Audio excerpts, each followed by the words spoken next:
One of two inmates who escaped Philadelphia jail has been captured as police arrest two people accusing of aiding their escape. More after this.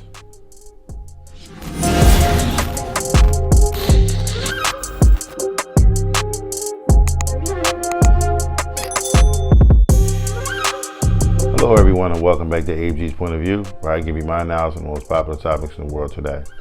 In today's video, we have two escaped prisoners and two people helping aid them in their escape.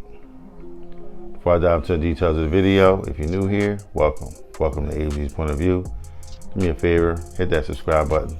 Hit that like button as well. For more awesome, loving, and wonderful people over, similar to yourself. All my normal subscribers, thanks for coming back. I'm diving in. Two people face felony charges after authorities accused them this week of helping two inmates escape a Philadelphia correctional facility, one of whom was captured Thursday night.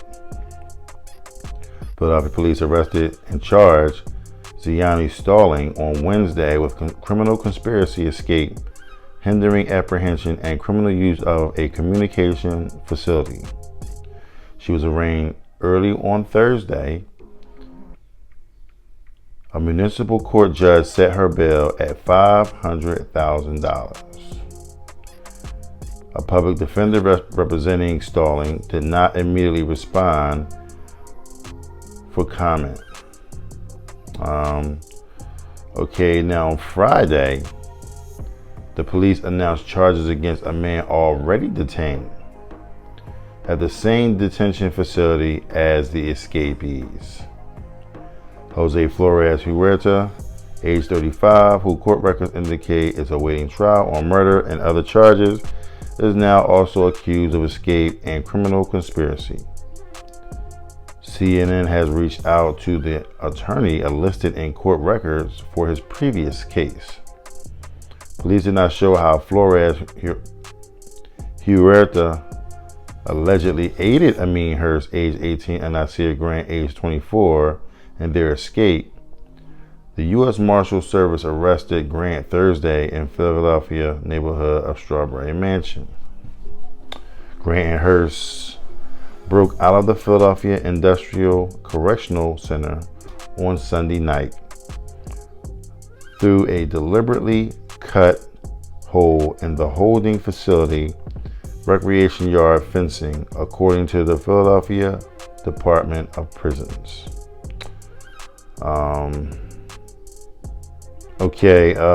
Now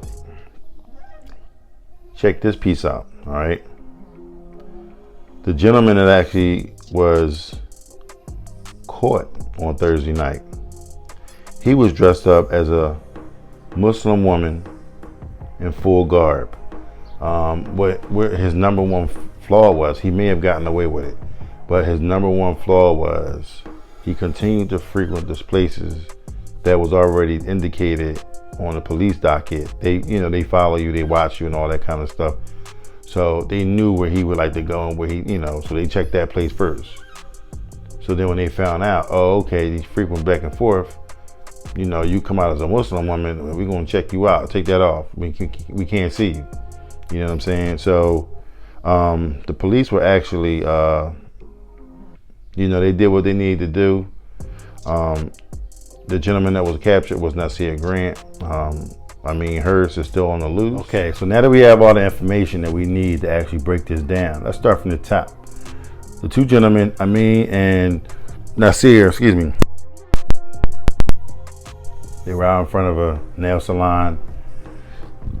It might have been a store. I think it was a store adjacent to that. So they made it be in the store, whatever. And it was out on, 6500 block of Tacony Street. And, a few words were exchanged. Next thing you know, you got three men fighting for their life. One, the 45-year-old gentleman, he got shot in the head.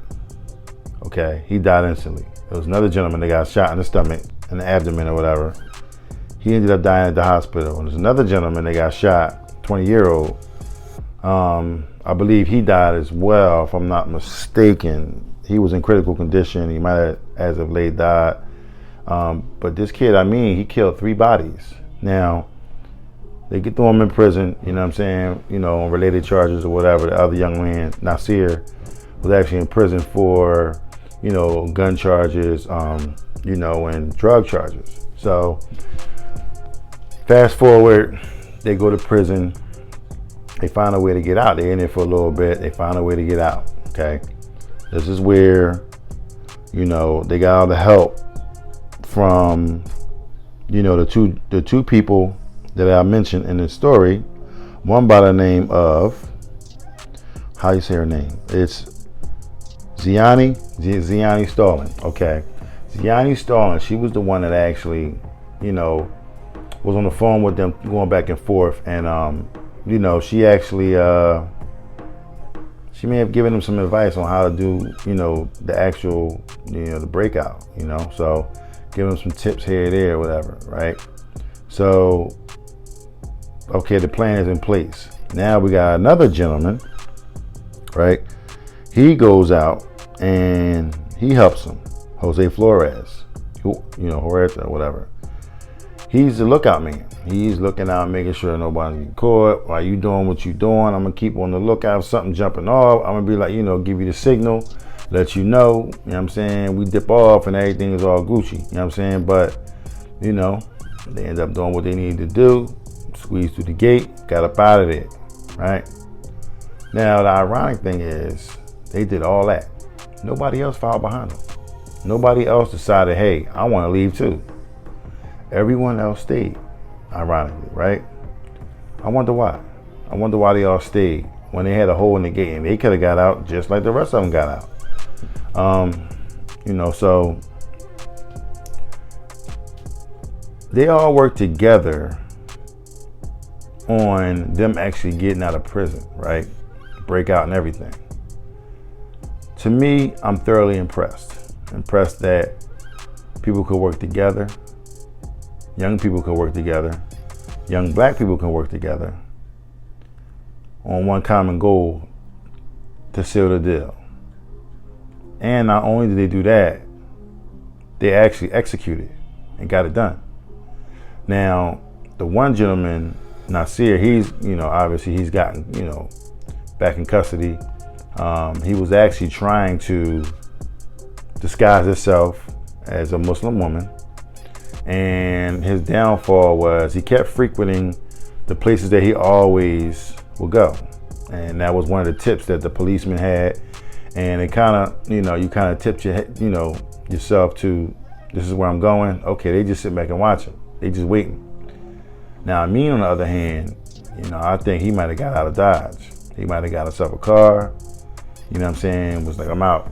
He keeping it moving. He said, I ain't going back. Some people have that mentality. I'm not going back.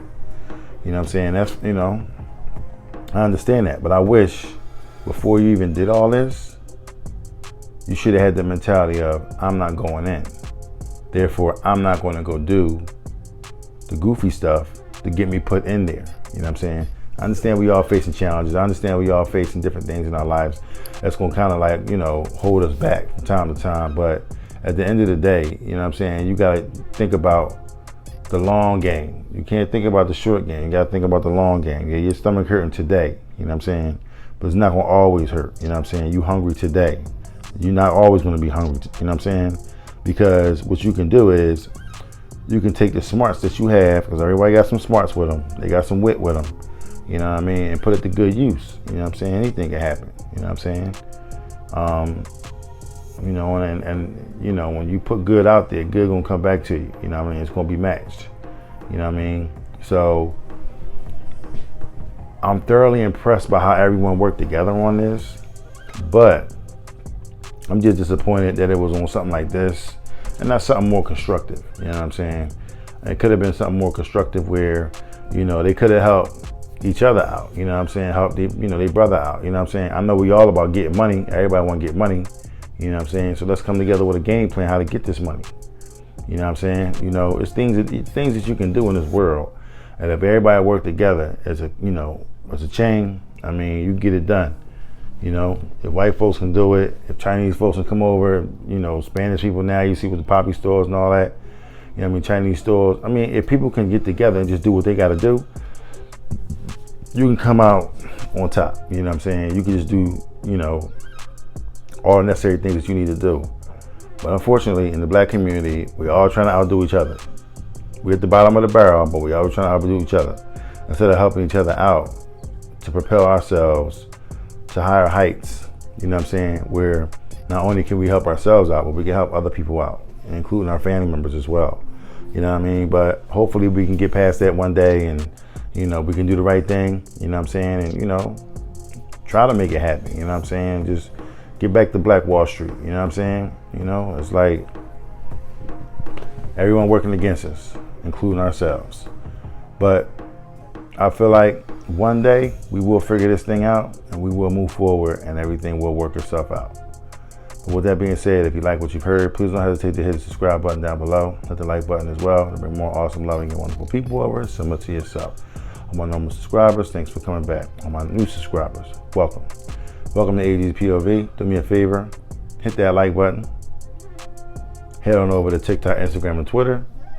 You got to be ready to click. You know what I'm saying? I need you to hit all these little different things to get me, you know, on your landing page where once you turn on YouTube, once you turn on Instagram, Twitter, AG's POV is right there.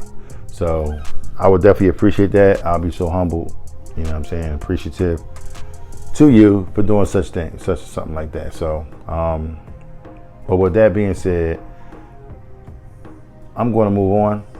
I'm going to go on over here and get myself some rest. And you fine people have a great day. I'll see you in the next one. Peace.